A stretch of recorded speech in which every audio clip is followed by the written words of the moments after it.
questions for me? Thank you for staying in for the Q&A. Well, I have some. What is it? What do you want to It's talk so about? funny. I get Yeah. What is it? What is it?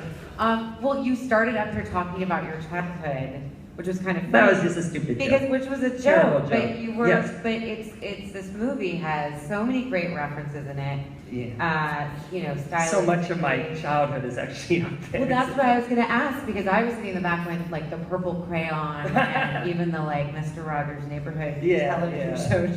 Can you also talk a some little of the bit? really dark, scary shit. Can you talk about that? Just I wanted to find a way to explore what it was like to grow up in the suburbs in the 70s, to be a little kid in the suburbs in the 70s, and also to be an adult struggling with, the me decade, and yet all of a sudden you're in the middle of nowhere and you're like, I thought my dreams were going to come true.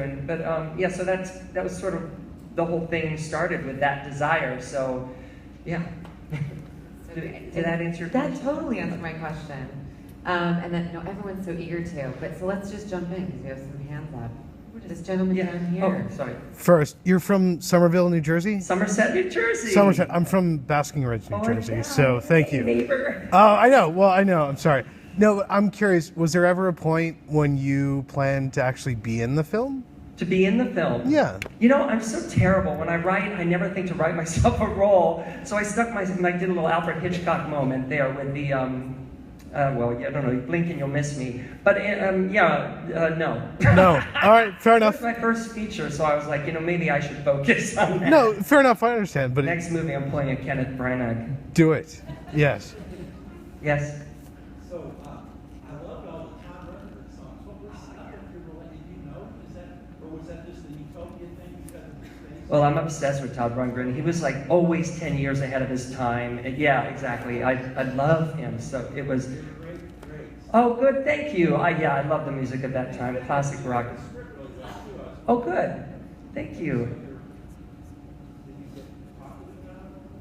No, he knows about it. He read it and he approved of it, and we just thought we were so lucky. Yeah.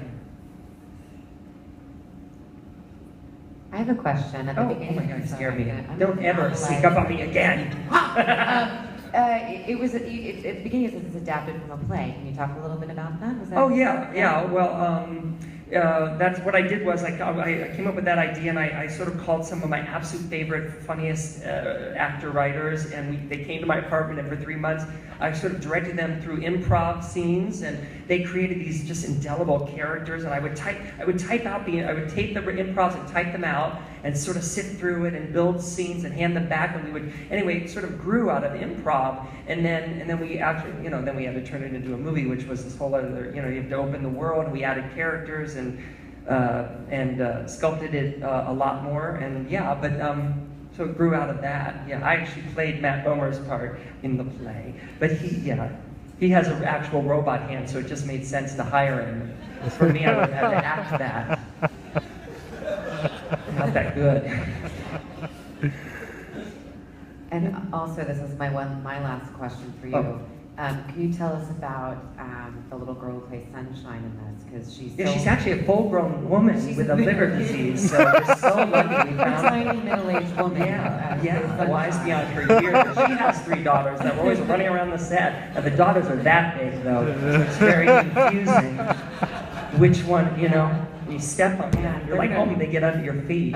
She is, what a blessing to find her. She's a genius, and I love her. And what I love about her is she's so good in the scenes, and she's sort of a one-take wonder, and then she just sort of runs off and plays. She's not like Dakota Fanning, call me when you need me, I'll be in my trailer. She's a real little girl. Yeah, I love her. She's going to buy and sell us all one day. She works nonstop. Can you tell us about what direction you gave her for when she was doing those intense crying scenes? Like this. Cry!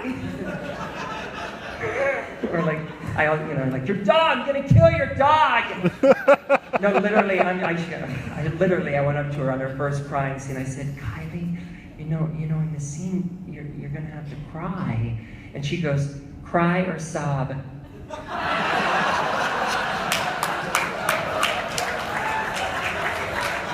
Literally, that's a quote. And I just backed up slowly. I was like, no, just just cried. Just terrified. But no, she's so sweet.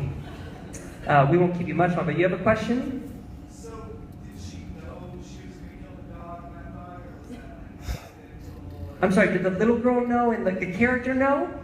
not the character? Oh no, the character has no idea. But no, she doesn't understand. It's sad. Yes. Was it hard getting funding for the film? How did you arrive at that? Gosh, we had a fairy godfather in one of our producers, Niraj. He loved the script and he just got it and believed in it, and he put up a lot of the money. So, but yeah, it's hard to do an independent film, so it wasn't instant. But luckily, the script is kind of weird and offbeat and singular, and it attracted weird, offbeat, singular people to it. So I'm really fortunate. It was a dream come true to get it made. Yes, all the way in the back, last row. It really has this 70s feel to it. Do you think? How much of your perception of what's happening now went into the shooting process? Very much. Because for me, it's about the human condition. But it's about a lot of things. We could just sit and talk all night. But yeah, a lot of my view of what we struggle with as humans is in there, and so that's always going to be timeless. But then on top of that, you got to pick something specific, and more specific, I believe your story is, the more it's timeless. So yeah, I chose my struggles my parents went through and people of that time. But I'm sure it's still going on now. Gerbils are eating their babies right this second. They say every 3 seconds a baby gerbil's eaten by his mother, and that's a fact. Yeah, that's true.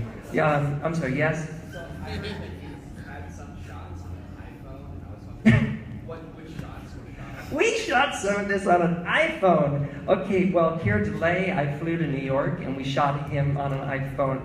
No, I apologize. No, it was only Matthew Morrison. Yeah, we shot the hologram on an iPhone.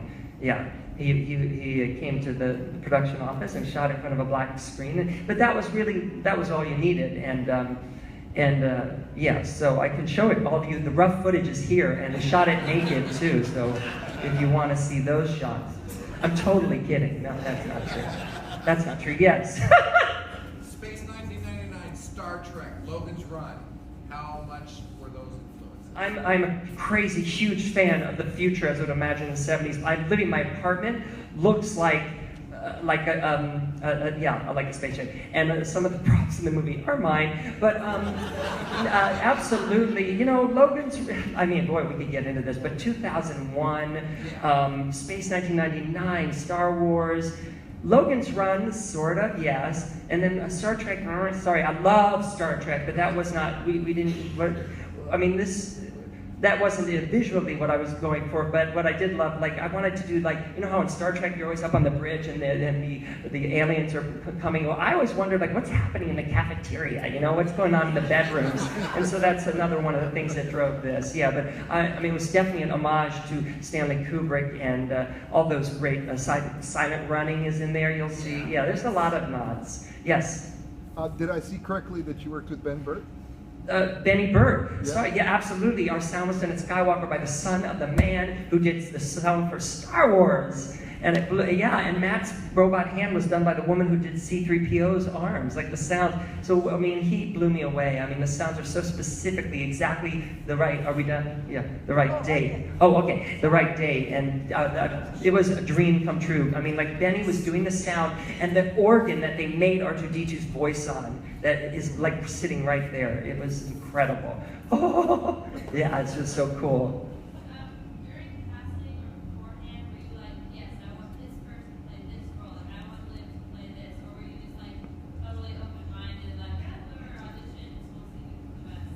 Yeah.